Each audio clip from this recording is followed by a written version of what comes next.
Тугандар, ассаламу алейкум. Урматтуу биздин каналдын көрүүчүлөрү жана катталуучулары.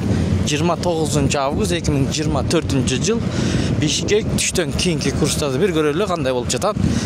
Чоо көрмөкчүбүз тугандар. Каналга жаңы болсоңуздар бизди колдоп, бирден лайк басып, каналга ата элек болсоңуздар оң тарапта подписаться кнопкасы бар, ошону басып катталып кетиңиздер. Анда эмесе кеттик. Жетиген доллар 85 сом 05, евро 93 сом 80, рубль 0,923.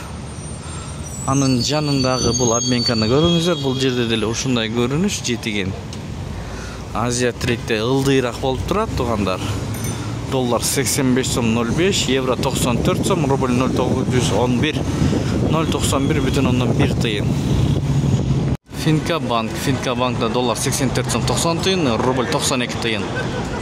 Байтүшүм банкта доллар 85 сом, евро 94 сом, рубль 91,5 тыйын. Эртең менен 92 тыйындан алып аткан Байтүшүм банк азыр ылдыйлатып коюптур. Сатуу 94 сом 50 тыйын рубль боюнча тугандар. Обменканы көрүп алыңыздар. Бул жерде доллар 85 сом 05 тыйын, евро 94 сом, рубль 0,922, 0,92,2 тыйын. Бишкек шаарын көрдүңүздөр. Ушундай болду. Ой пикирлерди калтырыңыздар. Сиздер менен канал автору Данияр болду. Өзгөрүү болса сөз киргизип турабыз тугандар. Бизди колдоп, бирден лайк басып көрүп аткан тугандарга ыраазычылык. Мынакей фонд 106 сом бул жерде.